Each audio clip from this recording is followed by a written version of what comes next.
There we go. All right, everybody. Good morning, and thank you for tuning in to day 2 of TBRcon21. My name is David Walters, and I run the book review blog at fanfightaddict.com. So before we get into it, while this is a completely free convention, we do have 3 amazing charities we're raising donations for: Shelter, No Kid Hungry, and World Wildlife Fund. There are links provided below the video, or you can always go to fanfightaddict.com, click on the TBRcon21 link at the top of the page. Any and all donations are appreciated. So for our first panel of the day, we're going to talk about experiential inspirations. Say that 3 times fast. But before we get into discussion, I'm going to let my panelists quickly introduce themselves. So we'll start with Mr. Cameron. Hi, I'm Miles Cameron. I am wearing armor. That's not your imagination. Some of us agreed we were dressing up before we started, but apparently we hid it from Sebastien.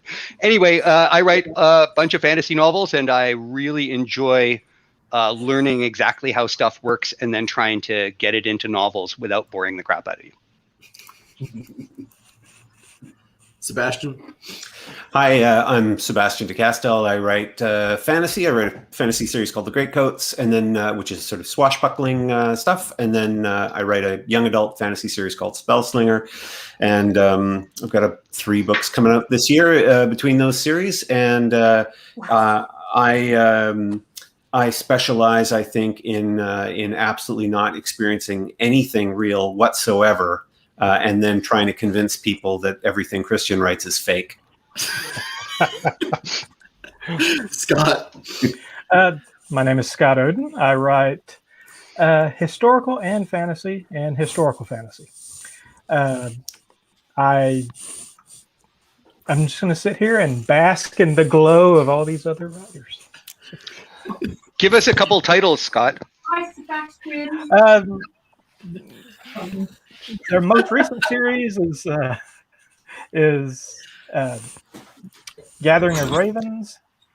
The very first one was a Egyptian historical novel called Men of Bronze, which was basically a Conan novel that got turned into a historical novel. So those are... Yeah. John. Hi guys, so I'm John Gwynne, and I am the writer of the Faithful and the Fallen series and of Blood and Bone series, both set in my fantasy world of the Banished Lands, which is inspired by Celtic, Norse, Greco-Roman mythology.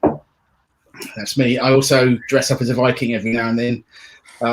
Just so happens you caught me on a Viking day. Here I am. My name's Jeannette Ng. I wrote one and only one fantasy novel. It's historical fantasy. It's Under the Pendulum Sun. It's about missionaries who go to fairyland. It's all right. And I also like dressing up in silly costumes and prancing about a field, which I believe is what I'm here to talk about. Absolutely. And she won the Joseph Campbell Award last year. No big deal. But the it's too modest. Outstanding award, right? Too modest to mention. The astounding award. I believe I won the last one by the old name. Yes. Well done. Cool. All right. So clearly the first thing we need to do today is have show and tell. So whoever wants to go first, I want to know. Well, I mean, I guess besides Scott and Sebastien, unless they just happen to have something laying around they want to talk about.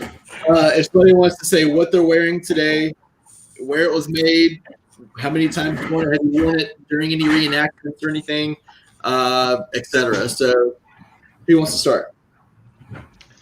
Ooh, I want to start. Surprise, surprise. So I'm wearing a suit of 1380 plate armor. And I could spend the whole rest of this panel telling you why every iota of it is the way it is. Because even though I actually fight in this armor competitively, this is reenactment quality armor, not anyway, I could bore you with terms. It's not the kind of armor that you see Russian guys bashing each other in a boxing ring wearing. This is real armor, and it's worn entirely over real medieval clothes.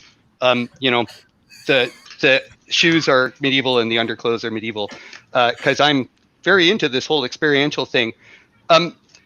this would be a very rich person's armor in 1380. I have hardened steel everything, and hardened steel is just coming into effect. And if you want to know what hardened steel is, it's basically spring steel. It means that quite literally, if I put my thigh armor on the road and drive a truck over it, it will spring back into shape and still be thigh armor. And that means that when really large men hit me with things, which happens from time to time, it doesn't hurt. But the show and tell I actually brought to talk about is swords, because I find that wherever I go, people are mostly interested in swords. So I'm going to give you a 45-second show and tell on swords. I brought two, and both of them, and the reason I want to say this is because so many people have two-handed swords in fantasy novels. So I brought two to talk about two-handed swords. So this is an Italian longsword of, I'm trying to figure out how to hold this up. This is an Italian longsword of about the same period as the armor I'm wearing. And what I want to point out to you is it almost has a rapier blade. Can you see how fine that point is? So while this is meant to be used in two hands, it's really used to stab mostly. And if you cut with this, unless you are really strong and really expert, you're not getting anywhere, especially against armor. This is meant for stabbing in the places the armor isn't, not cutting in the places the armor is. And it's really very light. In fact, I can easily use this the way you would use a fencing foil. One-handed. See my finger over the guard, which you, by the way, see in saints' pictures quite often, so we know they actually did that. And that allows me to control it exactly the way you would a modern fencing foil. And then you can also do this other terrible thing, and I think this is why these wheel pommels were designed this way. I can fight with it from the wheel pommel. And that gives me 8 inches more reach than my opponent expects me to ever have. And notice I'm having no problem wielding this at the end of my arm, right? This is a very light sword. So that's a two-handed sword. And in 1515, this is a two-handed sword. This is more like what you expect Conan to have when he has a two-handed sword. It's 4 feet 4 inches long. I probably can't get the whole thing into the camera view. And it has a much longer hilt. See how big the hilt is? And it has a D-ring to protect my hand. This is all technology. And it has these little sword catchers to prevent a sword from coming down the blade and cutting my fingers. They get caught up here. And this is a completely different weapon. This weapon and this weapon, they are not used the same way. And you learn that by experience, and then you can write about it. There, that was my roughly 45-second show and tell. Not to mention you're wielding swords in a church. You know, I've become quite well known for that around here. And from time to time, people get very upset. But Anglicans have no business. Anyway, I shan't go down that road.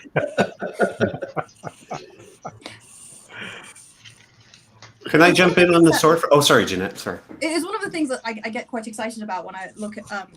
One time I was given 2 rapiers to compare, a reenactment rapier and like an actual historical period rapier. And one of the things that kind of shocked, like one that wasn't used in reenactment, one of the things that really shocked me was how light the rapier was. Because in reenactment, you just add all this extra metal to it so that it's not sharp. And it's, right. They're incredibly heavy in comparison. Whereas an actual period rapier, they're sharpened to like basically a needle point, and you can just fish with it. They are, you don't need upper arm strength, something that I abjectly don't have. And I'm looking at going, oh, it's about as heavy as a carbon fiber foam weapon, which is a ridiculous thing to say. But I think like in my head I always think like swords are really heavy, and reenactors like to talk about how heavy swords are because their swords are very heavy because they shouldn't sharpen them for good reason.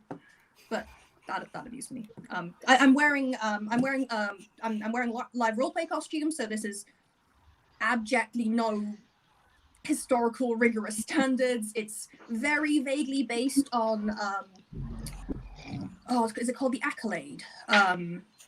It's one of the Waterhouse paintings. So we're talking Victorians dreaming about the Middle Ages level of but it's got these quite nice hanging sleeves. I've got the buttons down the sleeves. These are not functioning buttons. They're just they're decorative. And I wore this playing a false messiah in a large roleplay game in the UK, which was quite fun.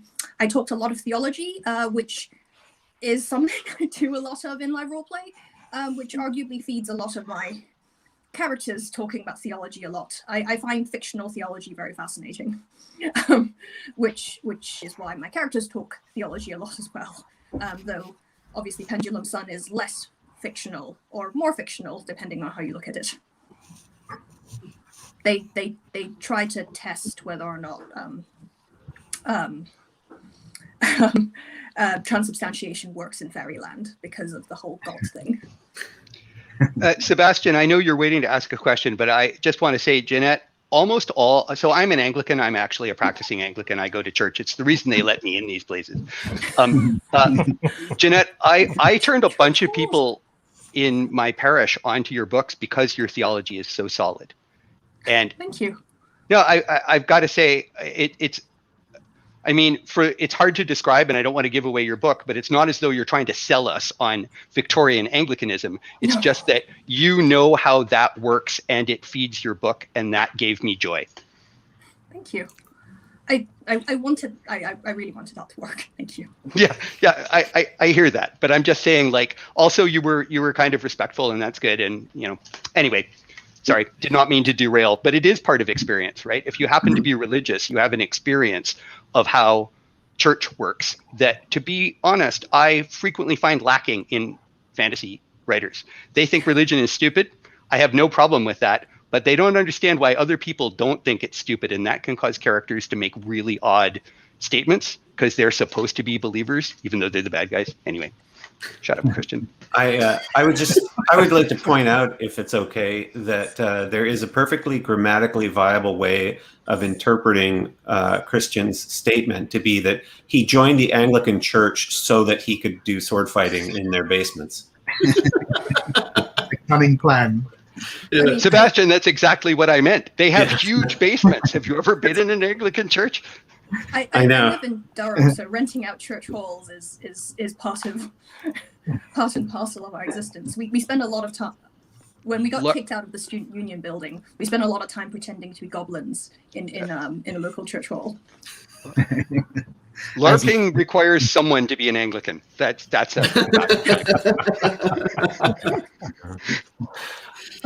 I was, because Christian talked about swords, I wanted, if it's okay, I thought I'd just sort of show this puppy.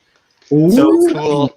Yep. So this is what's called a 1908 model, which is a weird name for it. It's a World War I cavalry saber, basically. Although interestingly enough, it has what you would think of as a pretty decent rapier blade functionally.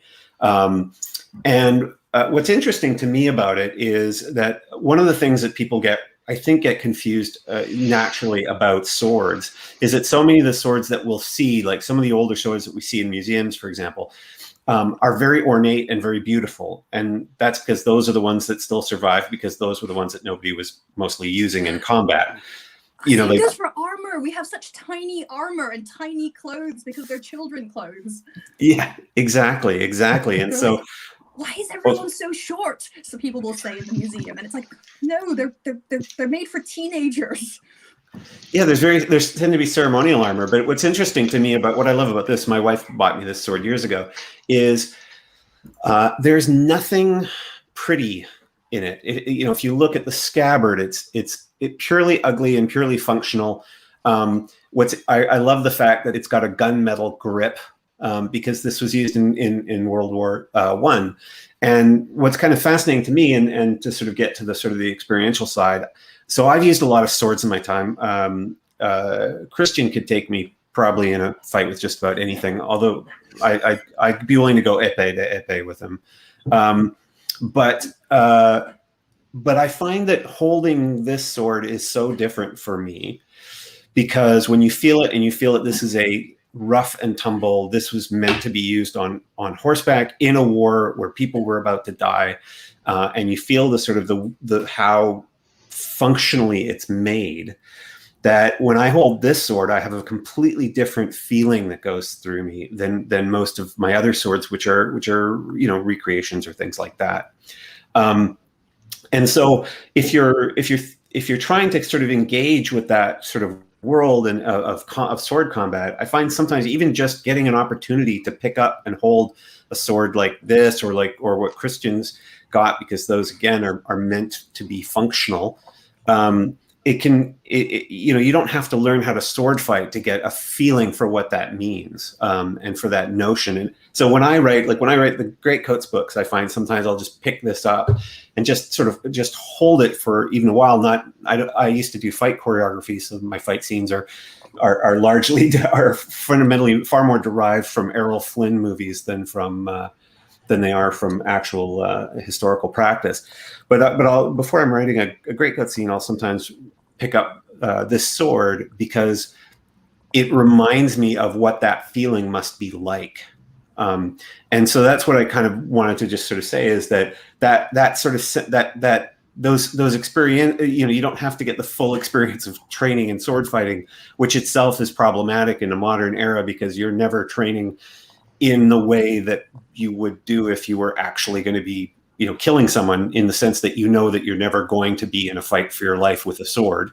And that conditions a lot of our responses. And as Jeanette was saying earlier, when you're using sort of LARPing weapons or things like that, they're actually much heavier and harder to wield because they're specifically meant not to hurt people. But I always find you can actually kind of put yourself a little bit in those shoes just by getting a chance to handle something like this. So that's why I wanted to show the 1908. John, are you going to talk about the axe? Actually, I thought I'd talk about my Sayax. Can you see this here?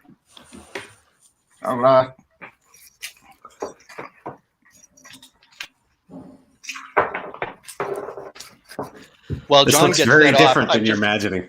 I'm just gonna throw in that one of the best teachers of medieval martial arts says to new students every time, you don't need to bring any of your martial arts bullshit here, because you will never fight to the death in a back alley with an Italian longsword.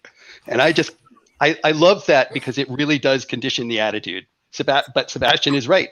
I'm never going to fight to the death with an Italian longsword, so I don't need to do things. I mean, I do fake fight to the death because I live roleplay. So being cornered and desperate is a feeling I'm very familiar with. But it is with phone weapons, and my actual life isn't at risk. But I do get ambushed the toilet. I did die once that way. That is the law. The toilet run is always very dangerous. Miles, I have to ask, how comfortable are you right now? Because you look very comfortable. You look like you could take a nap there. Yeah, I'm quite comfortable. It's John's turn, but if it comes back around to me, I'll talk to you about living in plate armor. Go ahead, John. Okay, I'm ready now. Okay, so I'm a Viking reenactor on occasion, and so that period stretches from roughly 793 AD, when Lindisfarne was attacked by Viking raiders, up to 1066, when Harold Hardrada lost his life at Stamford Bridge trying to conquer England. But anyway, one of the kind of staple weapons of the Viking warrior was the Sayax, if you can see this, which is basically a big knife. They were quite practical, the Norse, so it was a multi-purpose weapon, and Sayaxes would range from much smaller up to about this. This is probably the biggest they come, which is about 14 inches, I believe. This particular one is a copy of a Sayax that was found in a grave in Birka, which was a market town in Sweden during the Viking period. And being old, I've forgotten the grave number, but my son Edward could tell you exactly what number it was found in, and far more details than me. But this is a Sayax.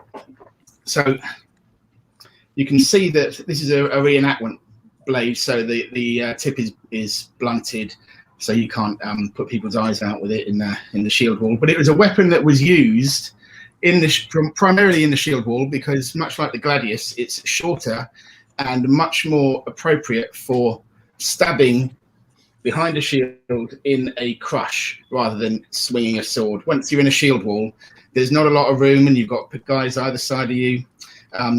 So it's quite a tight, confined space. So it's ideal for a stabbing weapon through the gaps around your shield. Yeah, it's a single-bladed weapon, broken-backed, but the Vikings would use it for all sorts of things. They use it for shaving, for hunting, cutting food, chopping. You know, it was a multi-purpose tool. So there you go. A Sayax. That reminds me of I have an Afghan Khyber knife that looks almost exactly the same as that. Yeah, and it's in the same style of sheath and everything. But it has a very thick spine, and it just seems like it's more of a, I don't know, punch through or chopping, like for chainmail. But it's extremely heavy. So And there's some depth to the blade, so it gives you a bit of. It's not going to bend. It's a very solid weapon. And they're fabulous for breaking up kindling. Absolutely. That it's worth mentioning just because of the discussion of the different weapons, and because we're talking about weapons that cover I guess over 1,000 years, when you go from the Sayax to the 1908 model cavalry saber. Anyone who does stuff with swords often gets asked, which is the best sword and things like that. It's the best sword. Exactly. Yeah, you're exactly right, Jeanette. It's except for the rapier, which is objectively the best sword. Well, I would normally agree. Except that the small sword beats the rapier almost every time, unless you're doing Spanish destreza fencing. So does the two-handed sword, That's which fine. is. You know that rapiers are Saturday night specials for thugs in alleys to use, and that gentlemen carry swords like the very long sword. And the whole Montante thing is how I kill 6 guys with rapiers with my one longsword. It's actually got drills for how to kill multiple people with rapiers, because you have a huge sword and they can't parry. That is true. It is very bad at parry. Well, and people often forget that one of the oldest weapons we know of is the spear, and a spear will beat almost every sword in an actual fight. You've just the length you said it. Also, objectively cheaper. Yeah. Oh, yeah. It's cheaper. It's easier to train with. And yet there's tremendous skills you can develop with the spear. But mostly, it's just people struggle with that concept that fundamentally the weapons that people used in the past were actually very sophisticated, even when they looked simple. They were perfectly designed for the context in which they were meant to be used. So this, as John was saying, the Sayax, if you need something that, yes, can be used in a fight, but can also be used for hunting and can also be used for shaving, if you need this is the one thing you're going to carry with you, you don't want a rapier, you don't want a two-handed longsword, you probably want a Sayax, because your rapier is just not that good for spearing bunnies. I think it's I'm going to be very that tension between the mythology of weapons. Swords in particular have this great mythology around them, compared to the day-to-day living existence. Swords have that mythology because they're expensive, because they become hereditary weapons, because Excalibur exists and no one remembers Ron. I would like to stick in on behalf of my friend C.S. Friedman that a lot of swords are fashion items, and that what swords look like and how they function often has as much to do with fashion as it does with practicality. I'm not in any way against what Sebastien just said. Swords tend to represent, however, a whole cultural and industrial development. And it's a game. When I was a teenager, my nerdy friends and I used to go like, we can identify the culture of your fantasy novel in one sword. You describe the sword, we'll tell you what culture you were aiming at or copying. But John Sayax, I think, is a perfect example, because not only is it practical, and I wasn't kidding about breaking up, I do Viking too, John.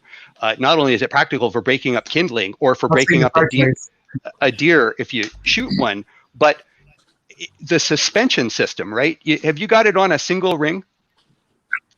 No, it's on 3. Because the way it hangs on a Norse belt is very cunning, because it hangs sideways. And you know why that's great? Because if you're wearing a 14th century dagger, which is up and down on your belt, when you sit down in a ship, your dagger sticks into your side and is dashed uncomfortable. Whereas the Sayax is actually designed to be worn by a guy pulling an oar on a ship. And to me, that, like, as Sebastien is saying, as Jeanette is saying, like, weapons are everything. They're cultural artifacts, like fashion, like clothes, like how ships are designed, like everything.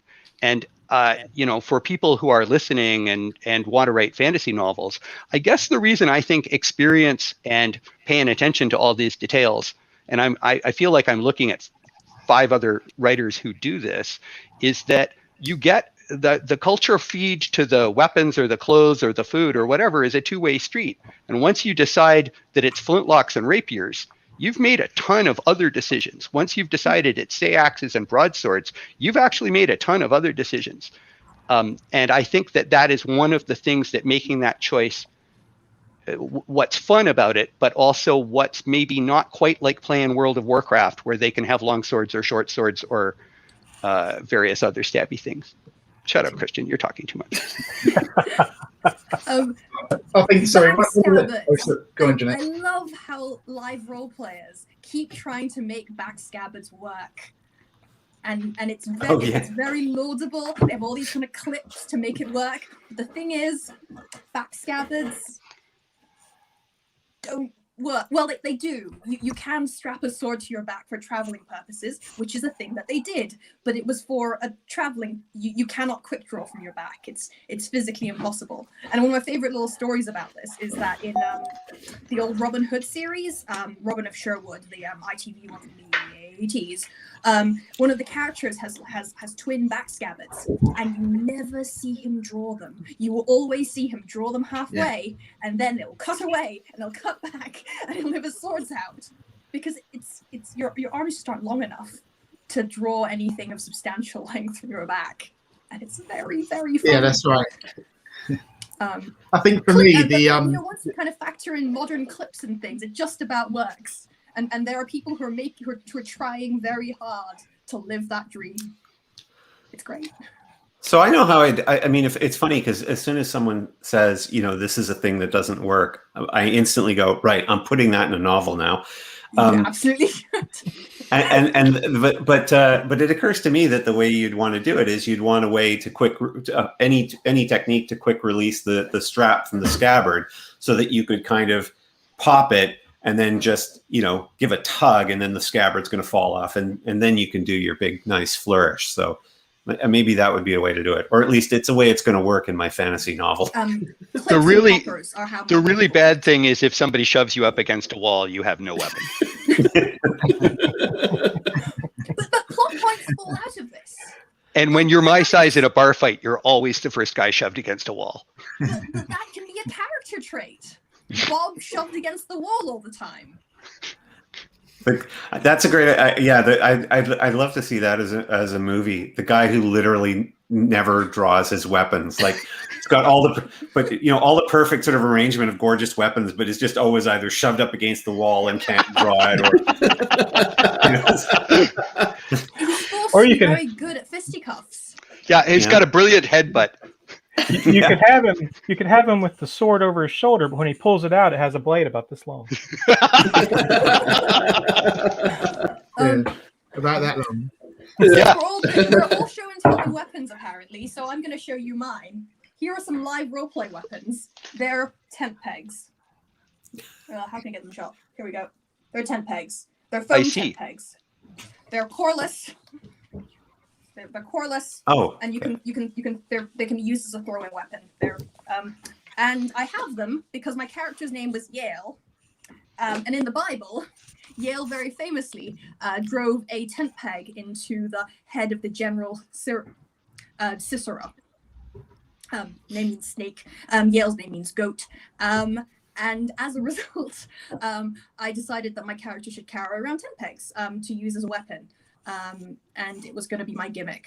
Sadly, I never got to fight with them, but I had them at all times. Just in case. She was the one who kept getting shoved up against the wall. I have a lot of sympathy for Bob. Always gets shoved against the wall. No, she just had put up her tent, and and then it's like, oh God, there's I need to throw something at someone, but I don't want to lose the tent. It took so long to get it nicely set up this way. Exactly. Emergency tent pegs. I'm searching desperately for a joke about tents and religion. Maybe that's an American thing. I mean, it is quite intense. Oh, Jeanette. On that note, no, she's good. John, I think you had something to say a little earlier. Do you still want to?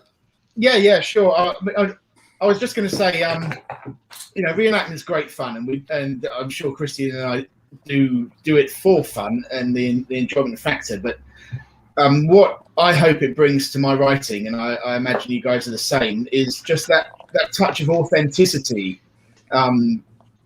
Which obviously we're writing fantasy, so these are made up worlds, and you've got magic and monsters and all the rest of it. But I think if what I strive for in my books is to add that edge where it can feel almost real.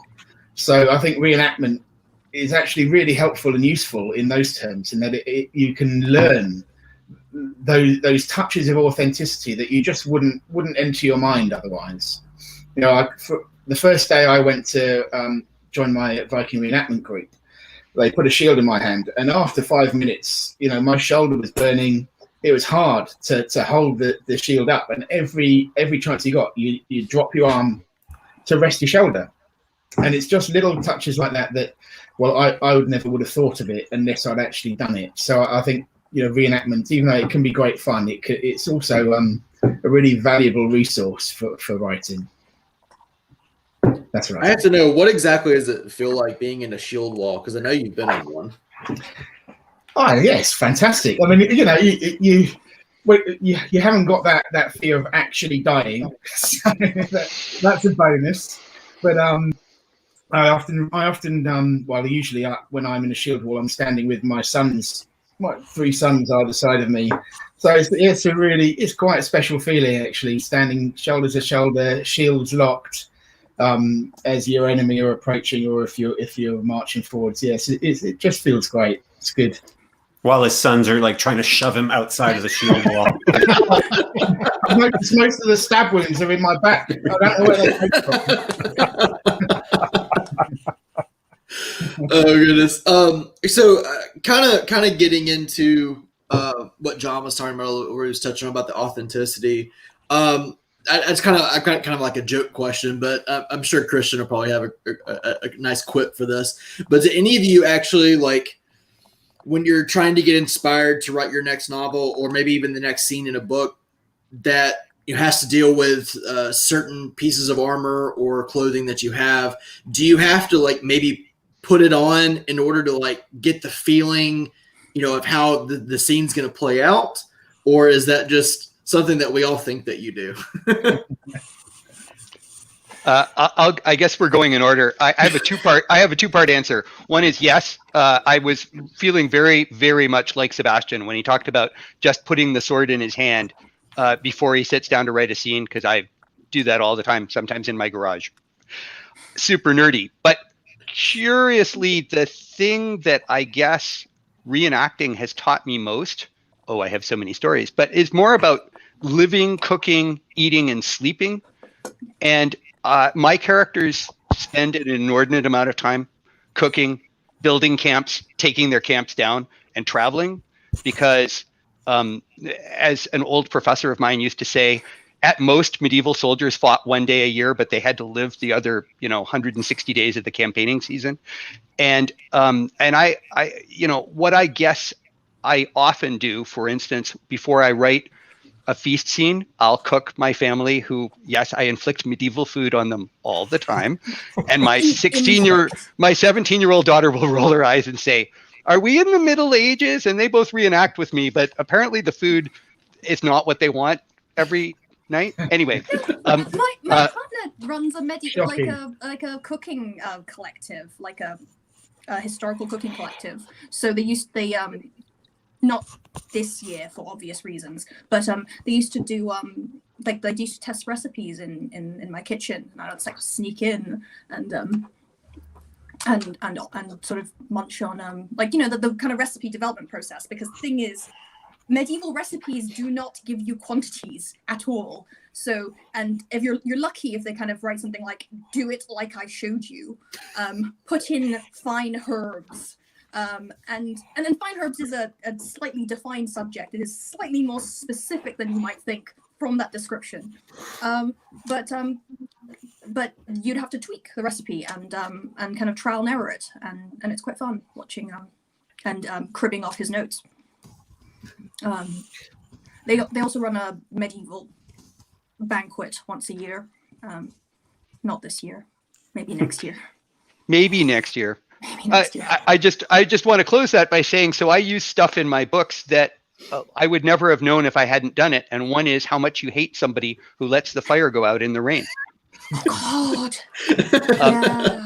When you're camping in the Middle Ages and all you have is wool, and you assign somebody to fire watch and they screw it up, the hate is real. Anyway, Sebastien. Oh, I think so. I used to sport fence quite a bit, and years ago. And one of the things that I took away from that. Sorry, this is a weird way to get into it, but for context, for me, the thing that's most important is trying to figure out what the emotions are, like what the connection is between the physical event and the thought and what you're sort of feeling at the time.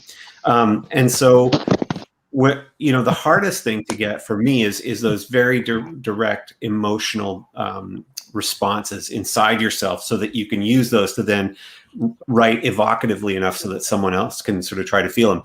And one of the things I always remember from sport fencing that was really telling for me was, so when you're sport fencing, there's very little chance of dying, but getting hit is really, really unpleasant. And the longer you've been in a fencing match, and the more frustrated you get, the more that touch actually hurts. I mean, sometimes it really does hurt. Like your first few months of sport fencing, every time you take your shirt off, you're covered in yellow bruises. But what I always remember, this feeling of where you just get so frustrated that even though trying to go in for the attack has a very low chance of success and a pretty high chance of you getting hit instead, you just suddenly do it anyway.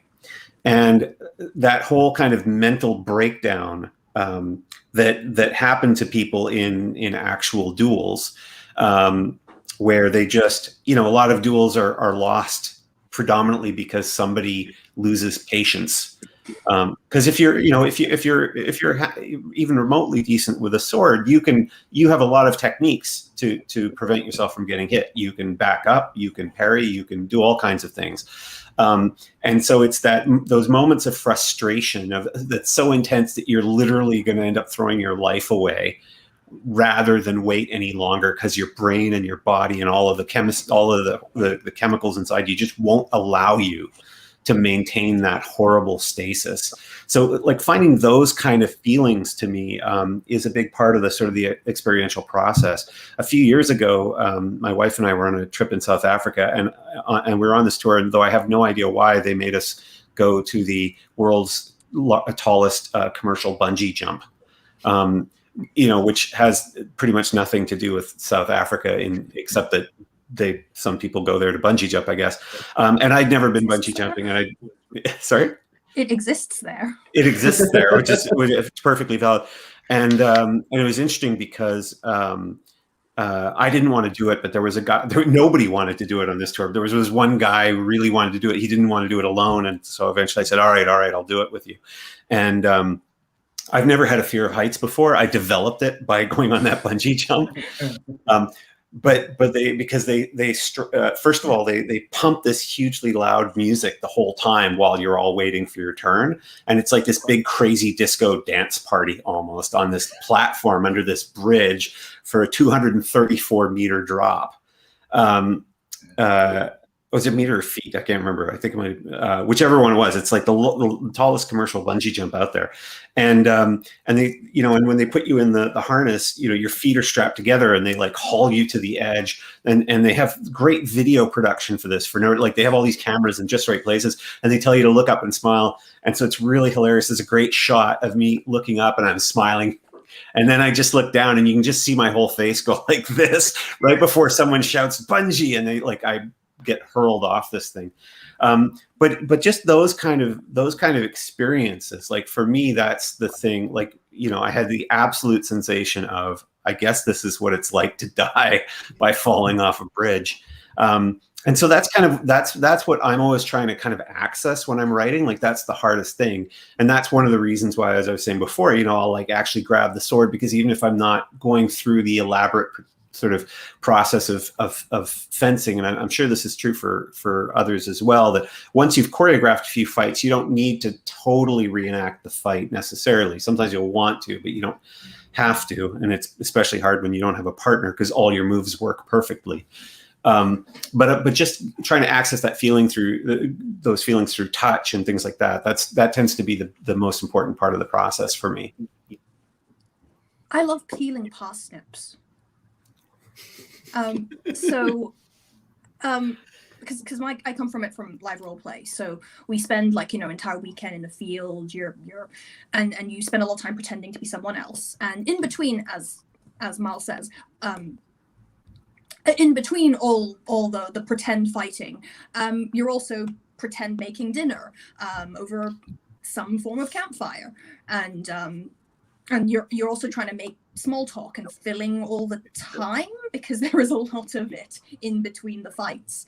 And I find those moments when you're trying to make small talk around your potatoes and your parsnips, it's when, at least from like a role play perspective, it's when you really start thinking about what your character is, because it's for me, I don't know, it's the sort of like the idea that every life or death moment is kind of samey to me. Like, you're scared, sure, you don't want to die. Well, no one wants to die, but when you're kind of what it feels like to be bored, when you're doing something repetitive, when you're making little bits of small talk, like what kind of jokes fill up that space in your world. To me, that's kind of what gives the world texture and what makes it really come alive for me. It's the kind of moments when your character is just kind of staring in the fire, or you're kind of just waiting in between things. And I think that trying to make that sing and those kind of in between scenes when it's not plot heavy, that's hard. And I can tell you're not collecting, and as a writer, and they kind of feed each other for me. Jeanette, I can tell you're not collecting your own firewood.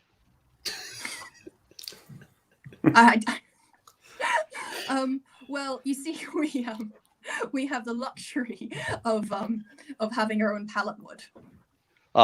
It's just that firewood collection is a gas that will expand to fill any amount of time that you have. It's usually washing up in our camp. No one wants to do the washing up because it's cold. Mm-hmm. We did have a chore board after a while. What about you, John?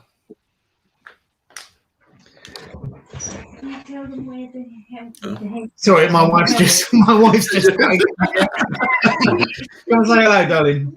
Come on, say Hi, Carolyn. I'm so sorry. I feel that seeing as John sent me to my horse with hi Sebastian. Hi, Carolyn. With a set of scissors to cut off my horse's tail. I think it needs to be shown. Sorry. Fair enough. You can edit that out, can't you? Carolyn, we haven't met, but I want to congratulate you on getting John a helmet for Christmas. I want to say that you've set a new bar for fantasy writer wives throughout the universe. Oh, brilliant. Well, he does write a letter to Santa, don't you? Which usually ends up I'll give it to you in my bag. So I hope I get to meet you at Kareem's wedding. Oh, definitely. We can't wait. I'm trying to get in here. Oh, there we go. We can't wait. Well, that'd be great. Are you going to show this? Yeah. So this, I have to tell. Can I tell you? You can edit me out, can't you? But John gave me a pair of scissors. Can you imagine this? My horse's hair. He said it had to be his. So at least he's going to have to talk about it now. Another show and tell. Yeah. So really, it's Carolyn that's got the experiential inspirations. Yeah, that's Yeah, right. exactly. Really not me. When's Carolyn's first book coming out?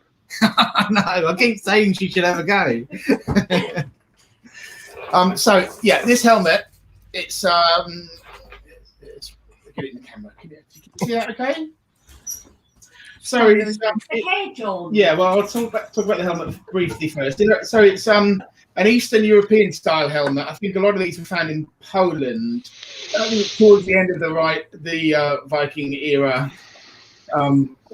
Poland and probably further east, the Rus region, Russia, Byzantium, and it's kind of a horse rider's helmet, as you can see by the horsehair plume. So yeah, probably worn by people like the Rus and so on. So it was specifically more of a horse combat helm. And there's a character in my second series called Bleder, who's basically, you know, I call this mannequin Bleder because it's basically what he would wear. Got some lamellar plate armor, a horsehair plume helm with real horsehair, because when I bought it, it had like some plastic pretend hair, which just wasn't cutting it. So fortunately, my wife had a horse, and I gave her a pair of scissors, and here we are. So there you go. I was worried there for a moment you had stolen Carolyn's hair, actual hair. No, not quite. Mind you, that's not a bad idea. I hear long hair makes very good bowstrings. David, the different reenactment period. Sorry? Dave, make Scott talk. I know. Scott, what do you want to talk about? let's you have your own topic besides sitting in the shadows. We got Scott frozen. No, he's muted though. Is he? Scott's a Norseman, isn't he? Gathering of Ravens, great Norse novel. I don't think Scott's frozen. Now he's muted. Okay. He's pretending. I'm gonna have him He's come gone. back in. Yeah, I'm gonna bring him back in. See if that works. Now he's muted again. Scott, you there? Oh, nope. He just keeps going in and out. No, he's unmuted. Oh, no, he's muted again.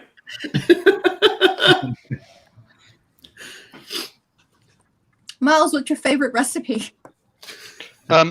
Ricotta gnocchi. It's a 14th century. You can still get it in northern Italy. It's a 14th century recipe, and I've made it camping in high wilderness. We'll talk.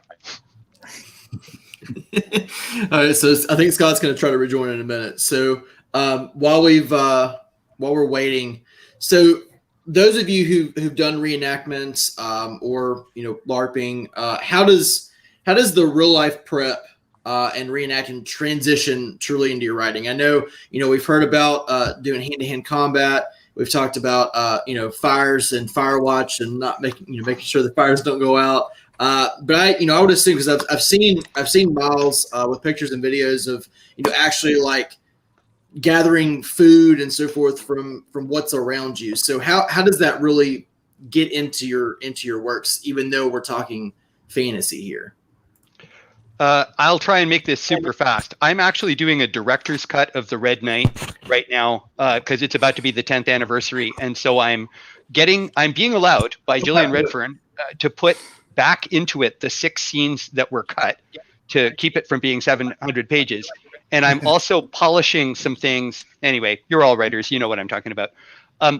But one of the things that I noticed and made me laugh while I was I'm reading the whole book for the first time in 9 years is how many times knights on horseback have their horses stung by hornets or deer flies. So that is an experience I have directly had and it's super exciting when you're trying to fumble a sword or a lance while your absolutely panicked horse runs away with you through your friends, your enemies, deep brush, raspberry thicket. Raspberry thicket is no problem in armor, by the way. But that was a direct translation. Apparently, it was such a profound experience, and this is sort of the joke, that it's in the Red Knight, it's in William Gold, and it's in one of my Greek books. Apparently, having a hornet-stung horse run away with me while I was in armor has informed like everything I've ever done since then. But I think that that's like a diagram of how it usually works out. It's not all of reenacting that you translate.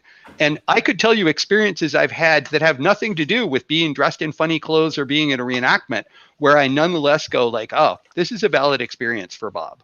I can put this, I may be on vacation with my wife visiting a castle in England wearing shorts and a t-shirt, but I suddenly realize how big that gate is, or I don't know, something else like that. And I when I was younger, I just made a mental note and it made it into the book. But you know what? At 58, I now write it down on my cell phone. That's impressive. So last thing I'll say, I just wrote my first science fiction novel called Artifact Space, which will be out this summer. And a lot of it is based on my life as a naval aviator on a U.S. Navy aircraft carrier. But I kind of want to reflect on what experience is without eating up Scott's time, because Scott deserves to talk. I found myself watching a YouTube of a pilot landing an S-3 Viking, that was my airplane, on an aircraft carrier at night. I haven't done that since 1994. I cried because I heard the sound, like that was my whole life for 3 years, right? And I hadn't heard an S-3 Viking engine on final as you put it up to full power.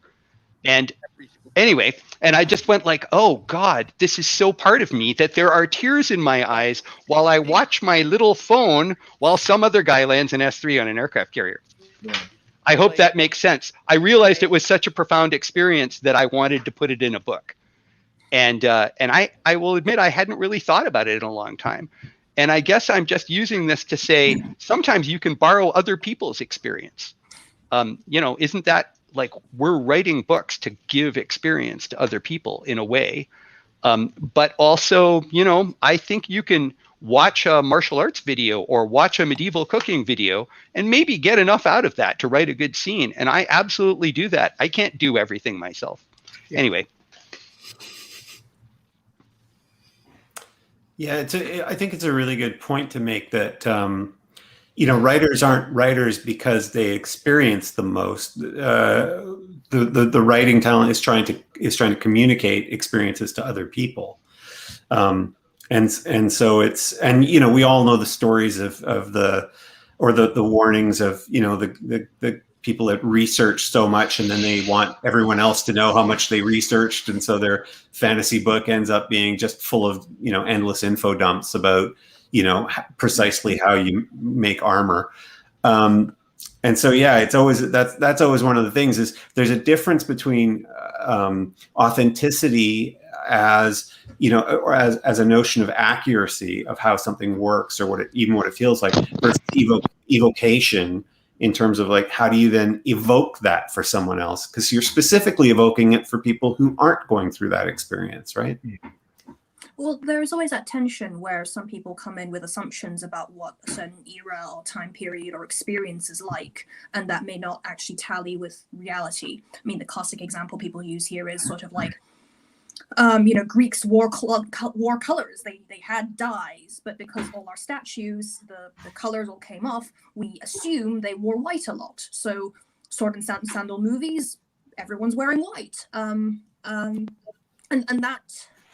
we're always still grappling with that tension of what people think the past and therefore fantasy should look like, and what it actually looks like, and then obviously what you want it to look like, which are by no means the same thing. And obviously, whiteness doesn't just come in terms of bed sheets. But that's it.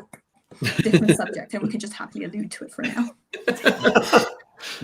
All right, Scott, we're gonna try to run back to you again. So we need an orc's perspective. I don't know if we're gonna be able to get a sound. We may have to have Scott come do his own panel by himself. You need to hold up placards. Just quickly write answers and hold up placards, Scott. Scott, are you there? The internet, eh? He is. They're just I think his internet's got him down. Yeah. He was trying to hold up a placard. Just there we go. There you go. It's a good bird. You know what we need to do for Scott is he'll pretend to talk and we'll just fill in the voice for him. Perfect. I'd like to talk about my book, Gathering of Ravens. Now what I mostly want to point out is that it's vastly superior to anything anybody else in this panel has ever written. They're all hacks. Odin out. In the course of terrible thing to say, Scott. No, in the course of my life as an orc, I learned a great deal of experience that I wanted to say. There we go. We got a little bit of words. I hope you can hear me. You hear me okay? Kind of, sort I of. can hear you. Yay. Hey. Do you want to try to Sounds drop good. video and just do audio? Hang on.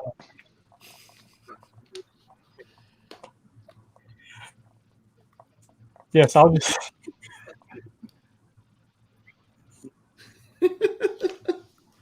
Are you there? I was sure this was going to be me. Really? Yeah. Miles, we tested this twice now. It was never going to be you. I am dynamite on the technology of the 14th century, and it kind of all ends right after that. All right, so How's that? Good. Better. I'm glad your armor doesn't create a Faraday cage. Yeah. Yeah, it's Wi-Fi. Yeah. Awesome. We can hear you now, Scott. I think we can hear it intermittently. Can you Oh. Yeah. hear me now? Yep, Kinda. I heard that. Well, I don't know if we're gonna be able to get Scott in. I just don't think his connection's good enough. Yeah, he just dropped out. Can he drop his video and talk? That's what I was gonna see if he could, but I don't know if he heard me. I don't know if his connection was strong enough to hear me. So maybe we can. I'll type it out. I'm gonna send it to him on Twitter. You guys keep All going. right, sounds good. So I'm sorry. I was going to say while we're waiting for that, Jeanette politely elided over, issues of the white bed sheets being not the only overly white representation. But I just want to say, it is such an important kind of element of just even on the subject of authenticity and experience. So, I mean, did you want to expand on that? Because it's it's interesting to me. It's just, I mean, for me, it's just, wherever I go, at least one person of color exists. So that's every room I walk into. But I think there is an idea that you have this tension where people think the past is very white because how's that with no video? Created a very white past in movies, especially, and in a lot of books, and in a lot of fantasy books, and then people kind of assume that history is white, fantasy books should be white, and therefore, we should keep writing fantasy books that should be white. And that's not true of basically any era. I think that even sometimes when we kind of try to correct historical misconceptions, we can end up saying stuff like, yes, this is the first time, a black person showed up in England. And it's like, well, probably not. This portrait you're pointing to is in the 1600s. There were probably ones before that. And every time you kind of look for and people kind of, when you try to correct misconceptions with this idea of the firsts, you kind of fudge the idea that, this is when the first contact happened, when actually there was almost always contact, and you can keep looking back and finding more firsts. People were constantly moving. Stuff was constantly moving. One of the little anecdotes I kind of really love about the kind of interconnectivity of the at least historical, say, medieval world is that every household would basically have a giant cooking pot, and they would be there would be beaten copper, I believe, zinc. It had metal that was not really mined in the British Isles, and they had to be imported somewhere from the continent. And I'm really fudging this anecdote, but my point is that these giant cooking pots were traded across and possibly became generational objects. But even in this kind of little thing, it was ubiquitous, and people traded, people used spices, and there was a lot of flow of objects, if not people, and the world was very connected. I think that when you create medieval like fantasy worlds, and I was very guilty of this when I was younger, I would be like, I really love the Vikings, I'll create a fantasy world that's just basically Vikings, and no one else. They can fight each other, Vikings versus Vikings, yeah, like in the sagas, and that's cool too. But you kind of end up going, they kind of end up existing in this bubble where it's basically white people who are Vikings, and they're in this little bubble when, a lot of our accounts about Vikings, I mean, one of the most iconic accounts was written by an Arab trader, who that's, it's even in like the 13th Warrior, we have him writing this account of the Viking funeral. Like there's a whole bunch of stuff we literally only know through those accounts. And yet, we write Viking worlds, which are basically mostly like little bubbles of Vikingness. And that's problematic, maybe. I don't know. But I did that. I like my first unpublished terrible novel I wrote when I was 14 was, Ragnarok. And it was completely composed of white people. And it had nothing else but Vikings, as far as I can see. Who did they raid? I don't know, each other. I didn't even have monasteries in it. And I think that they desired to just research one culture and just kind of cut it out and make that your fantasy setting. Like, I know what that feels like, and I think it would be good to not do that. So as a baseline. This is a process I really enjoy, possibly because my best friend is a person of color, but I have gotten so many very interesting Edge of White Supremacy emails from people saying, why do you have a black knight in the William Gold series? And I'm like, well, he's a real guy. The Black Squire, member of the Order of the Swan, ended up as a great knight in England. He was black. We know that. Yeah. By the way, his family, the modern English noble family, denies that he was black, but their denial is not just a river in Egypt. And, those brave Roman legionaries standing on Hadrian's wall, a lot of them were brown and various other colors. And, history is full, actually, of travel, transfer, cultural transfer. 15th century Venice, there was a fad for having female Asian slaves, by which I mean from China. It was a fad. It lasted like 15 years, and then they moved on. But and there are names that show up in late 15th century Venice where you go, this is an Italianization of a Chinese or Korean name. And that is super fascinating. And just to be fair, Jeanette, it's not just what they did to Asian names. They did exactly the same thing to Scottish names. You should see Campbell or MacDonald translated into Italian. They are fabulous, fabulous names. Sounds hilarious.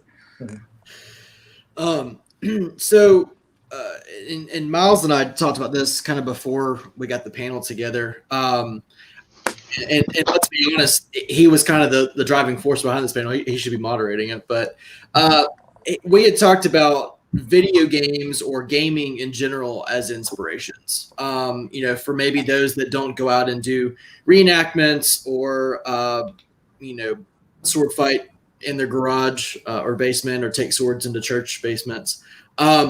Do any of y'all play, maybe not even in video games, but, board games, etc.? And where do you draw inspirations in those? Of course, Miles does. I believe in about 5 years, we're going to get a whole raft of Crusader King. like let's plays as novels, and I can't wait.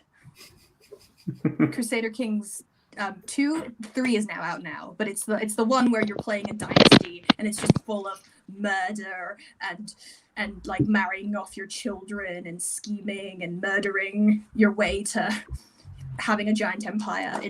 It's hilarious, and it's very procedurally generated in the sense that you play people and like the computer plays everyone else, and it's not actiony. You're basically managing a series of spreadsheets, but somehow those spreadsheets create stories. It's fantastic, and I think like in another 3 years, all novels inspired by it's going to show up. Or now, maybe they're published now, and I have not noticed. But it's all very dynasty building. I used to game quite a lot, but I kind of I stopped because I have an obsessive personality, so it was just taking over my life. So I thought I'm going to end up with no life if I keep doing this. But what I used to play was the Shogun Total War series a lot, and yeah, I mean, day would merge into night and then back into day without realizing, because that is just such a great reenactment game. But I did break my rule last year because my boys are big gamers, and they tempted me until I broke, and I played God of War. I don't know if you guys have played God of War, but wow, what a game. That is just fantastic. And yeah, I mean, I think that was hugely inspirational. I'm glad that I've written book one of my new kind of Norse-inspired series, because otherwise it just would have been all about Kratos. But it is inspirational, yeah. All right, Miles. I know you raised your hand. Well, I want to start by saying that I always have a story for every occasion, which is why I talk too much. But a long time ago, before some of you were probably born, my then girlfriend, now wife, basically wanted to shut me up for a day. So she handed me a game that could be played on a computer. I think it was called Age of Mythology. Mm-hmm. And 47 hours later, I took a nap. And I have never played an online game again since then, because I came to the instant assumption that this and having a writing career were not going to go together well. So I play tabletop games, Little Lead Men and Women, and and I learned some things from them. And I certainly, my whole Cold Iron series, I ran as a role-playing game for 3 years to sort of get to know that world, because I felt I knew the Red Knight world intimately, but the Cold Iron world, which was set farther in the east in a far more non-England, non-white sort of setting, I needed to play and have other people who weren't me play in and bounce off the walls so that I could figure out how it all worked. And that was super useful. It was super. Ask the weirdest questions. Yeah, they do. And they also, like, they go, oh, the magic system works like this, let me break it, which is really fun. I mean, after it's deeply frustrating, it's really fun. And I will also admit, this is so weird. I am such a nerd. I get a lot of inspiration and good writing ideas while painting miniatures. It's the thing that's always there for me when nothing else works, apparently, because I have another friend who says art makes art, and she believes that going to an art gallery or watching a ballet or listening to a really good singer often helps her with her art, which is visual art. And I have also had that experience. But there's something about sort of the careful hand-eye coordination of painting little people. I know what you're thinking, and you're all completely correct. That helps me visualize, and sometimes I think all writers have that moment where characters sort of jump the rails and wander off with bits of the plot, and you go, "Oh, I didn't know that was going to happen." A lot of those things happen while I'm painting miniatures. Anyway, I know you didn't want to know that. I think one of the nice things about games is kind of trying to think about systems, like especially when it comes to fantasy worlds, because fantasy worlds are composed of systems, even in and in a game, be it like a tabletop game or like a kind of a emergent simulation game like Crusader Kings or like Dwarf Fortress, you kind of see these different systems interact with each other in a way that can be inspirational, because you're not, at least when I'm world building or like trying to write a setting, I'm kind of, each little bit is sectioned off, and it's like, okay, so this is, I'm going to write about the religion or the clothes or whatever. And when you're thinking about it in the context of a game, things kind of come together and they have to interact with each other. And obviously, Dwarf Fortress is infamous for a lot of very stupid interactions. The cat AI doesn't work properly, and now, trying to control the cat population is a thing that you really, the moment you see a cat, you have to murder it, because its pathfinding AI would completely murder your game. It would just sink CPUs into it. So everyone really hates cats in that game. This is probably about a decade ago now. I haven't played it for a while, but these little emergent systems create stories, and I think that's convenient for storytelling. I don't know how that would translate into a fantasy setting.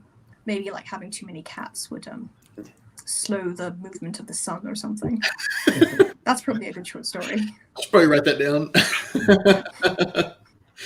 Now, Sebastien, if you want to answer the gaming question, you can. But Holly Tinsley wanted to know about the pistol behind you.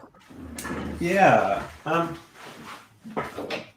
it's a flintlock. I've never fired it. It can't be fired because we have laws about that in Canada.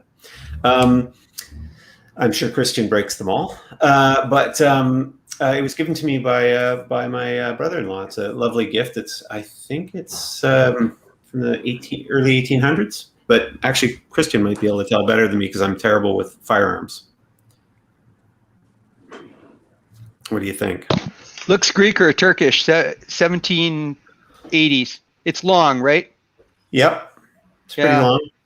Yeah, very, very nice. It's a holster pistol. You'd have a pair of them on horseback, and 1750 to 1780.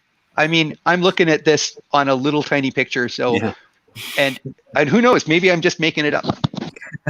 I'm a huge fan of wheel locks just because of the beauty of them. If you've ever sort of gone and seen a wheel lock in a museum, they're just such a gorgeous apparatus and how it works. So I actually use wheel lock pistols in the Greatcoats books. And also because wheel locks actually are still functional. Like there's ways to make them better now, so that they'd be more viable weapons compared to because normally we think of wheel locks as coming before flintlocks. Flintlocks is sort of where it starts to matter. But I just adore those ones. But this one's a lovely pistol. Thanks for asking. I'll tell my brother-in-law. He'll be delighted. He'll have justified one more gun purchase. The video game thing. Seriously, the last video game I probably got super enmeshed in was Wizardry 1, which was an Apple II game from I think 1980 or something. And then once video games and so there's a lot of ways in which I, as a writer, work the opposite, especially of a lot of other fantasy writers. And I sometimes trace it to video games, which is the more beautiful and complete video games become, the more the imagery, the sounds, all of it, the more it becomes cinematic, the less I can engage with it. Wizardry was nothing but black and white lines of a horribly bad 3D representation of stuff with horribly bad pixelated pictures of monsters. And yet I vividly remember being fully engaged with that and being able to play that for 10, 20 hours at a time. Play Dwarf Fortress. It doesn't Dwarf have Fortress? It doesn't you have graphics. It is just characters. Yeah. Well, I'll give it a try. Represented by a lowercase c. Those games could be totally fun too, but I think so for me it's always about tactility, right? The experiences I'm always looking for are tactile, and it sounds kind of stupid, but it's easier for me to envision if I want to envision a sword fight where a character is losing the fight and it's just gone completely to hell. It is easier for me to watch to do an aerobics video until I feel sick to get to the point where I can write that scene than it is for me to either play it out in a video game format or to see it or other things like that. Because that feeling of being so sick, you're not sure, like, I mean, I'm terrible at aerobics, but like that's that moment where you're just like, you just don't know if you can keep going. It's those sort of bodily, tangible experiences for me that help me find the drama. And my philosophy of writing has always been the same. Like, I'm a servant of drama, and that's it. Like, authenticity is great if it serves drama. If it doesn't make things more dramatic, then I couldn't care less about authenticity. And so for me, to finding those moments of drama often come through that. It's why so much of my writing comes from running. So I like to run. I'm a terrible runner. But the nice thing about running is if I listen to music, because I'm also very musically driven, and there's something evocative in the song, and I run, I can imagine scenes and make myself cry. And that's when I know I've got a good scene, because I'll suddenly start crying. And part of that's just because I'm running, and running sucks. Like, it feels awful. And you're just like, you're so weak and you're just struggling. And then there's the song, you have this idea for this beautiful scene, and then you start crying. And, and then I go like, there we go. I got it. Right. Thank you, whoever wrote, what's her name, who wrote, Hey, I Just Met You, because like somehow that produced this monumental battle climax scene in my head. It's usually not quite like that. But I remember when I was writing the Greatcoats, the first Greatcoats book, Traitor's Blade, there was a scene, there's a sword fight scene that was entirely driven from the Chris Cornell song that he wrote for Casino Royale called You Know My Name, which was largely reviled as one of the James Bond songs. Like, it wasn't seen as one of the great songs. I played that on a loop while running, and just miles and miles and miles of running as I would use that to find the timing of the fight scene. Human beings, there's absolutely no virtue to rhythm if you're sword fighting, like none whatsoever, generally speaking, because rhythm is predictability. But humans can't help but produce rhythm together sometimes. And so I find often, rock music has that virtue of, it has all of the different instruments playing at different time intervals. And so for me, I'll often like start to choreograph the scene in my head to that. So that's often where I sort of come from. I kind of wish I could get it from video games. Like, I'll buy things like, I bought this great book called Zweihander, and it's a role-playing game. It's a grim and perilous role-playing game, and it's just massive, and it's got like what I like about it is all the professions, like rat catcher and astrologer, and it's got all these grimy professions. And one of the brilliant things that they do is they give every profession has roughly equal chances of being useful in a game. So, being rat catcher has as many advantages to being like a ranger or whatever. And so I'll buy these things and I'll think, oh, this will be such a great resource. But then I just can't seem to do it. Like, for me, it always comes back down to those physical, tactile sources of inspiration.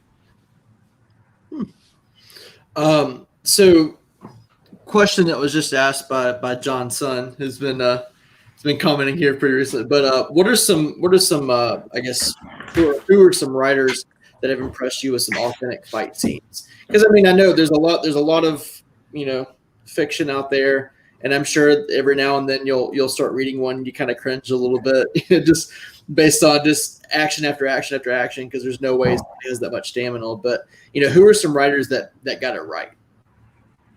Of course not.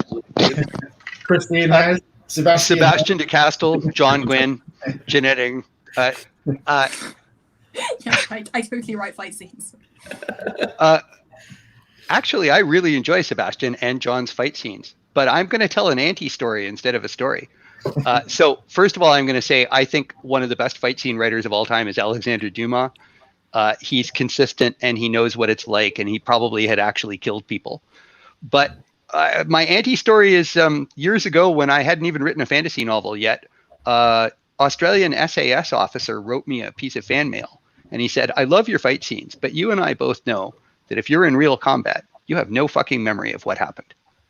And so the whole construct of describing a fight scene is false. Now, it was interesting that he thought I had done this, because in fact I had not. But I asked around amongst other, I was in that community. I just never had to do it. And other people who have been in a life or death fight all basically go like, yeah, you're in the black, you go bang, bang, and it's over, and you don't, and it doesn't come to you later unless it's PTSD. And then what comes to you is not how clever you were with your sword moves. And so having a character sort of participate in his mind in a sword fight is possibly a very artificial construct, which you're inflicting on your book because your readers want to read it. And then I also want to say, and I think both Sebastien and Jeanette already touched on this, but I just sort of want to say it my own way because I talk too much, that experience is a two-way street. It's not always accurate. So whether it's Dungeons and Dragons, LARPing, or the world of online gaming, we are constantly taught that you are a pile of hit points and you are gradually whittled down in the process of a fight.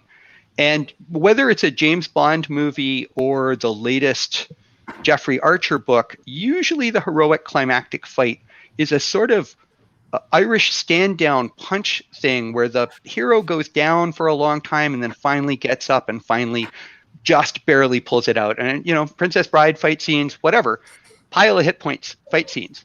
But people who fight a lot will tell you that actually what happens is most of those hand-to-hand combats take about 2 seconds as the more experienced person walks in and kills the other person like it was murder.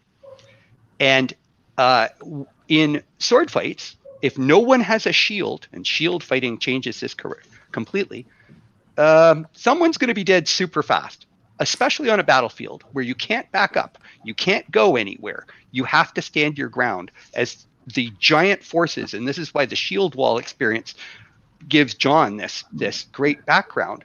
Whether you're a hoplite or a Viking, those other 80 guys around and behind you pressing you forward give you no chance to dodge, back up, be nimble with your footwork. You're just going to stand your ground and kill or be killed in seconds, and it's all going to be over really fast. And I guess that expectation from the reader that the climactic fight scene should go on and on, should take up a lot of space and be dramatic, as Sebastien is saying, in a kind of Hamlet-like way, has been built into English literature, video games, and everything, and yet possibly doesn't really represent what's going on. So in answer to your question, the best fight scene I've ever read is in Patrick O'Brian, in the first Patrick O'Brian novel, Master and Commander, where Stephen Maturin is watching the climactic fight scene while being at the helm of his ship.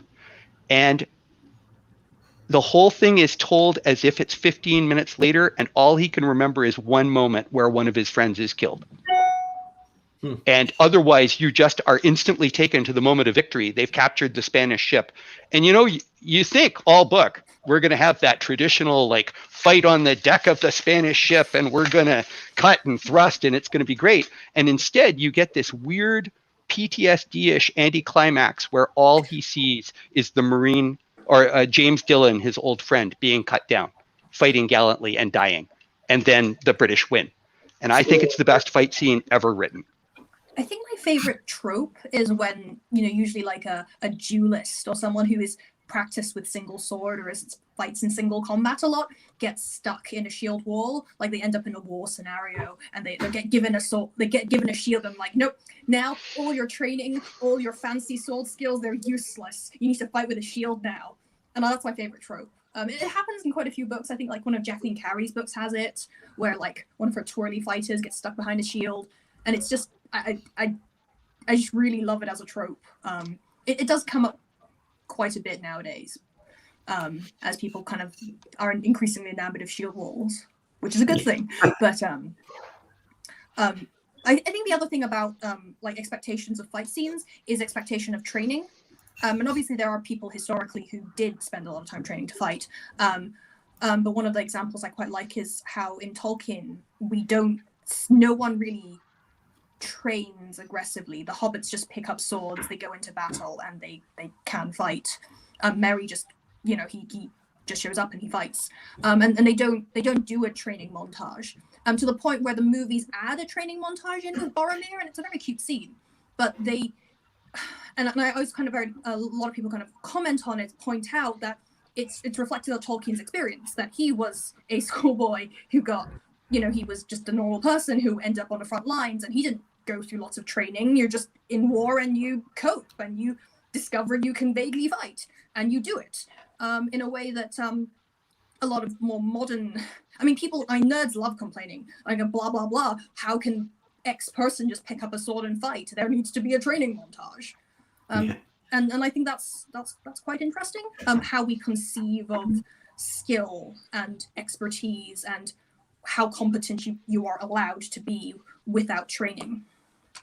Yeah, that itself to me is a very Dungeons and Dragons sort of video game kind of thing, that because what those games teach us is that the skills are very specific and you sort of rank in them and stuff like that, and it ignores, like, anyone who's taken fencing, look, the object of fencing is pretty simple, right? You put the point into the other guy first. Or the opponent first, and except in foil where you have rules of right of way and things like that. But who cares about foil? That's not a real weapon. Epee for the win. Sorry, I get a bunch of crap from saber fencers and foil fencers who think they're doing something magically noble. But anybody who's tried epee realizes early on that you are vastly worse off having a moderate amount of training with an epee than if you had no training at all. Because the person with no training at all is just going to rush at you. They're going to do everything badly, but they're going to have long, straight arm and thrust, and they're using all of their speed that their body can produce. And when you start to study fencing and you're focused on posture and form, you imbue yourself with a tremendous amount of awkwardness that takes forever to kind of get through. And then you come through, there comes a point where you've got enough training that you can pretty much beat any beginning fencer with an epee, but it takes a while. Like freshers, freshers. That's the first year of university. Like freshers, skill where you have no idea what they're going to do. They've not learned form, so they just rush at you, and you're like, why are you holding your sword like that? Your left side is completely open, but I don't notice because you're already in my face. Yeah, but you realize that back in the days when people fought to the death, sorry, I'm interrupting because I'm like that. The first thing, not the first thing, but somewhere in there, they teach you 6 chestnuts to kill that person. Like, there are automatic ways to kill a beginner. You offer them their sword. When they go to beat it, you kill them. Mm-hmm. And they used to teach those first, very early on, but now we're not dueling. So they don't bother to teach you the chestnuts, the 6 ways to kill a beginner. And I often find it interesting watching HEMA fencers, historical fencers, and go wow, nobody told you the 6 chestnuts. So you are struggling with this, as you say, fast, wild beginner. Whereas we old people from a slightly different classical fencing tradition, I'm talking about Sebastian's kind, we were taught these 6 things right off the bat. If somebody gives you any of these 6 openings, you just kill them. They can run at you all they want. And I would argue that whether it's the shield wall, we know a little bit about Viking fighting or whatever, that the really trained person is just a murderer to the beginners. And it is murder, which, by the way, creates character, because that's not a sport. It's not fair. It's not fun. That's a person who knows every engagement is a kill.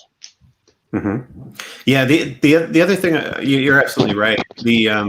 The other thing I wanted to mention is that this notion of the duelist who's then whose rapier is taken away and they're handed a long sword or a broadsword or a 2-handed sword or a shield is going to suddenly it's everything they know is gone.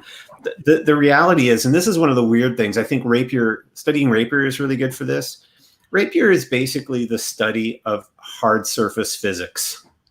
That's fundamentally what it is, because rapier is of course, it's the least satisfying in some ways weapons to study when you grew up on swashbuckling movies, because it's pretty much nothing like that.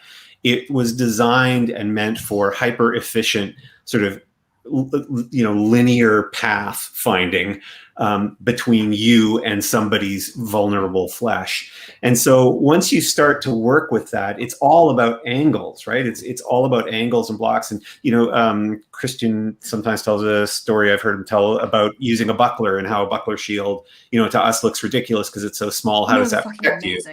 Yeah, except that when a buckler's at full extension, it functionally looks like it's covering your whole body almost, or your whole upper body.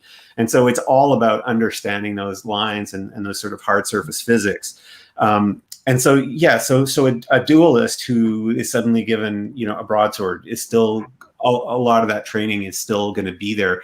The muscle memory reflexes won't be there, but it's not as if, they're suddenly kind of useless. And that's one of the things about the sort of Dungeons and Dragons, where when you're trying to create like a really good role-playing game, you want those skills to be hyper specific, because you don't want them to, it's more fun that way, right? The thing that the player chose was what they were going to develop. And, oh God, you chose to raise up your rapier skill instead of bringing up your broadsword skill. So now you're in a broadsword fight and you've made, you're screwed.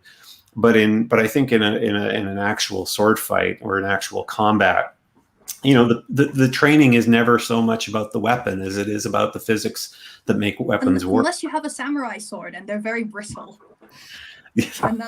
And they have their very, very specific spliting style so that they don't break all their swords. Yeah, that's probably true. John, I want to hear a little bit from you. You use completely different weaponry than everybody else. So, what about you? Just going back to the original question about who do we like to read is, for combat, which Christine answered really well. But I think personally, the guys I'd mention off the top of my head, other than the guys in the room, are Bernard Cornwell. He's one of my go-to readers. He's one of the writers that I just buy his book, whatever his new book is. I'll buy it and read it because I know I love it, and I've always thought that he wrote combat brilliantly. I'd specifically mention his King Arthur series, which is one of my favourite series of all time. The trilogy, Warlord Chronicles, I think. But anyway, so I'd highly recommend, if you're into reading combat, I'd read Bernard Cornwell. Robert Lowe is another brilliant writer who writes. He started off with some Norse series, but he's done some Roman and Scottish medieval stuff as well. He's a great writer. And in fantasy, I'd say Joe Abercrombie. His combat is just fantastic because it's not perfect. There's people are tripping and slipping and fumbling, and combat isn't all dancing and perfect moves and choreography. It's just blundering your way through it and trying to stay alive. And even in my brief experience in the Shield Wall and Norse combat, that's kind of what it is. Someone slips in mud, and that's it. You got a spear in the head. So yeah, that Joe Abercrombie, I think, for me, really captures that kind of chaotic, fumbling melee. And so off the top of my head, I'd recommend those guys to answer. Was it my son that asked that question, Ed? Yeah. There you go, Ed. I already told you that before. Rebecca Kwan's Poppy War series is very good. Mm-hmm. It does have magical martial arts as well as stabbing people, but it has the brutality of war down. I think it has a grim darkness that a lot of other books try to capture in terms of war, that it nails in a way that, and maybe that's just because it's very loosely based on modern Chinese history, and it's therefore very personal to me, but it's brutal, and I if you're looking to read fight scenes and battles that really get under your skin, I would recommend that. Not a pleasant experience, admittedly. That's the. I was going to say, I always tell people. Whenever I have to give a class on writing fight scenes, especially writing duels, I always make people watch two scenes, which you can see just on YouTube. They're easy to find. It's just two contrasting film scenes. The one is the Wesley Inigo fight in The Princess Bride, and the other is the opening scene from Ridley Scott's first movie, The Duelists, because they both represent two different beautiful visions of how we can see sword fights taking place. The Princess Bride one, of course, was meant to be they brought back, I think, Bob Diamond and what's his name, Bill. Oh God, the guy he was one of Errol Flynn's stunt doubles, and he's one of the two most famous sword choreographers. And I should get slapped for not remembering his name right now. Anyway, but his style was all about the beauty of the sword fight. And so if you watch the Wesley and Inigo fight, it's absolutely gorgeously beautiful and completely unrealistic, despite William Goldman's pretensions that he looked up all the names right. So when they're shouting, I can't. What are the ones that he shouts through there? You have studied your Agrippa. Yeah, exactly. Agrippa and Bonetti's defense and all that stuff. So he looked up a bunch of terms and threw them in. Meanwhile, they're doing what is one of the most magnificent Hollywood style fights. It's an homage to all those old 30s and 40s fight scenes. When Ridley Scott was hiring the other guy whose name I can't remember, who's also an equally famous fight choreographer, he said to him, I don't want this to look like any of that Hollywood crap. I want it to be as ugly and dirty as possible. And if you watch the sword fights in The Duelist, and especially the opening one, where you realize, yes, this is probably almost exactly what it would look like. There's almost no engagement of the blades. There's no back and forth dancing. It's like somebody tries a move and then they get scared and they get nervous and it just all falls apart. So I love those because they really give you that contrasting sort of emotional landscape to play with. And I am absolutely one who aims for the Princess Bride sword fights as much as I can, because I absolutely love the beauty of that wherever I can viably trick the reader into buying into it. But also not to puff up Miles, because that's not usually super necessary. But if somebody really wants to sort of read a really good set of sword fights and get the opportunity to sort of see how it works in a context that makes sense, Cold Iron is fantastic for that, because Aranthur is not the super expert guy who has no reason to explain it to you. But he's also got the abilities to fight properly. And so you get a kind of a sense of how a sword fight would actually play out in a way that's both realistic and evocative. So that would be my one, Cold Iron. Wow, the check is in the mail.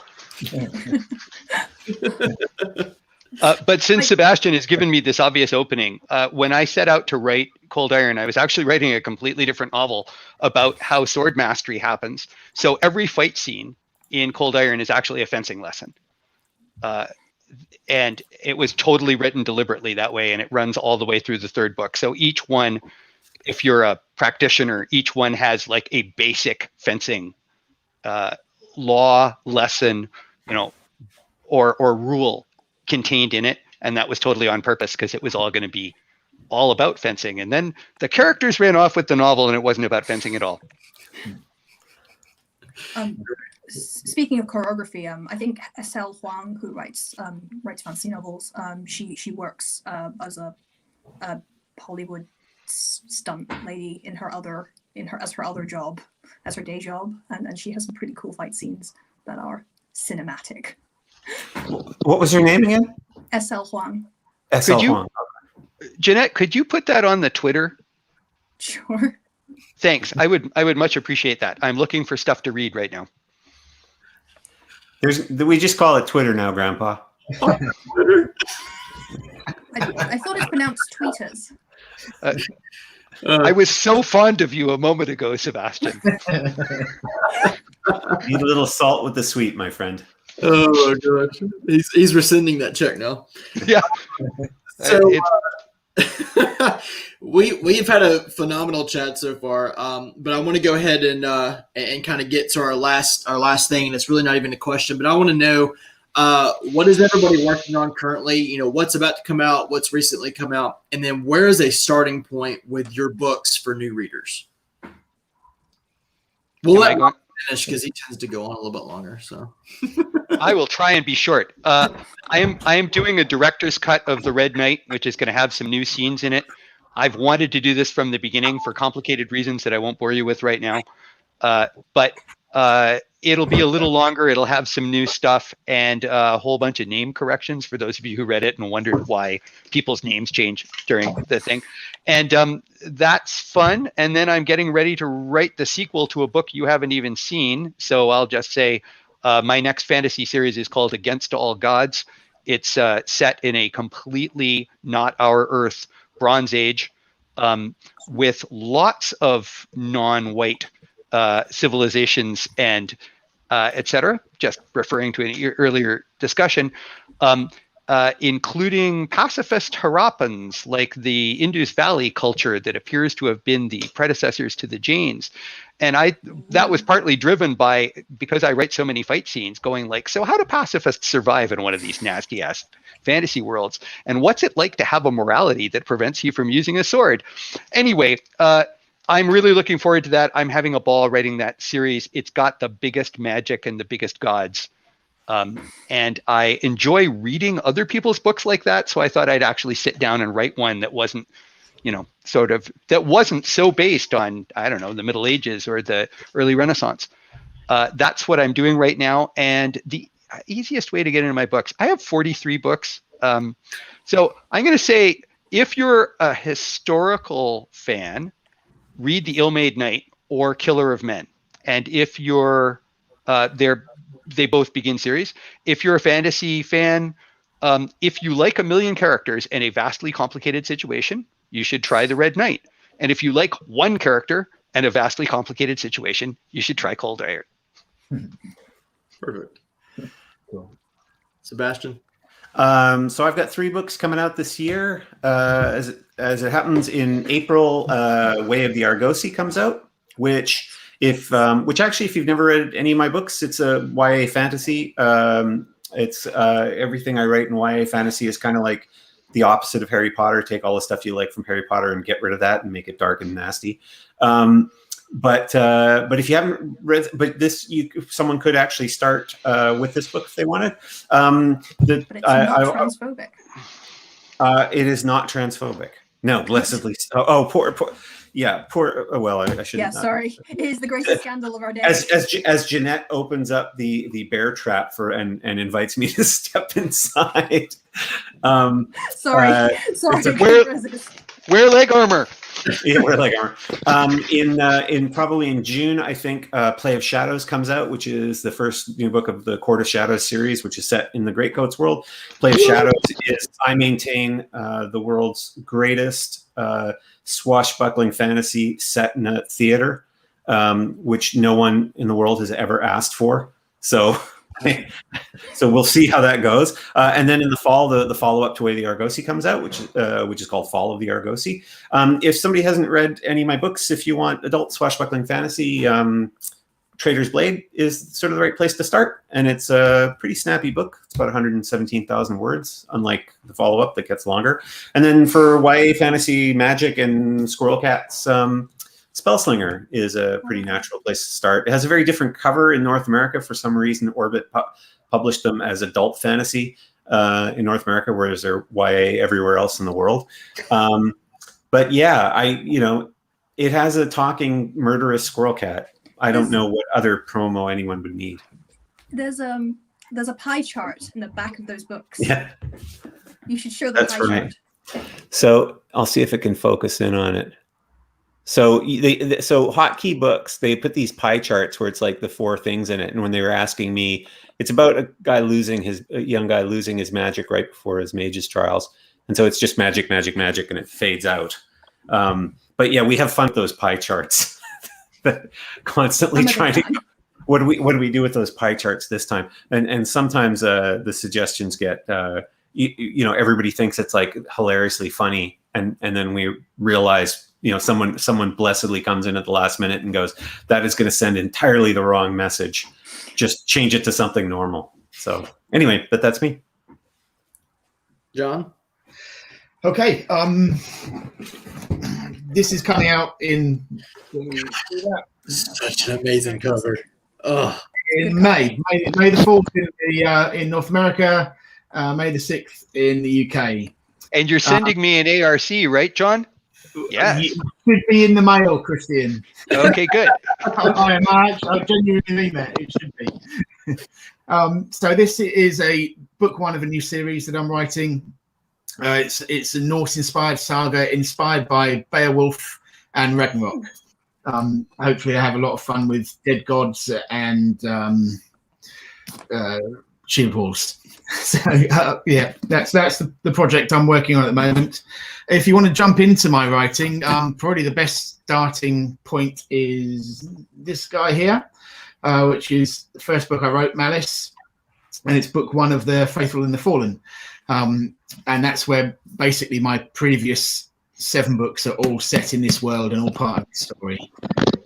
So yeah, if you want to check that out, you can get that now, or The Shadow of the Gods will be out in May. If you like chunky, Can I just cut into here and say, just by chance, I read Traitor's Blade and Malice back to back, and they are forever linked in my mind because I literally read them 1-2 like they were in a series, which I know they're not. Anyway, 2 of my favorite books. So it's funny that I read them 1-2 and we're all on a panel together. I like that. Jeanette? I really don't have very much exciting. I have one book, Under the Pendulum Sun. It has a creepy fairy lady on it. It's about missionaries. They go to fairyland. They spend a lot of time talking, and fairyland is weird. It's very Victorian and it's very gothic. I believe it's the meets line is Jane Eyre meets Crimson Peak, with fairies. That's it. Nice. That's a great pitch. Just because Scott's not here, and I for those who want to find his book, The Gathering of Ravens, in Scott's own words, far better than any other book ever written, I think was what he meant to say when he was cut off, but we'll say it for him. Yes. Scott is a fantastic author. I always enjoy his stuff, and I really wish that we had better comms, because I'm sure he would have had things to say that I could have talked over. And I also want to say, I just want to put in a plug for Under the Pendulum Sun. I generally enjoy books with sword fights, battle scenes, hopefully a long, enduring war, or violent gods. Absolutely none of which were in Pendulum Sun, and it was nonetheless one of my favorite books of the year. So I just like to give it a push to anybody who hasn't read it. It's great. Thank you. Well, I just want to thank everybody that tuned in, that's been commenting this entire time. It's been a great watch, and I really want to thank the panel. Thank you all so much for taking the time out of your day to come chat about inspirations and putting out fires and all kinds of stuff. Just really appreciate it. And everybody, make sure to check out their books. And you all have starting points now. And then also make sure to come back in just a little over an hour for our No More Heroes panel. And then later on today, we'll have a panel at 3:00 Central Time called But What Scares You? So we'll talk a little bit about horror. But just, again, thank you all for tuning in, and we'll see you in a little bit. Thank you for hosting us. Thanks for having us, Dave. And everybody should donate.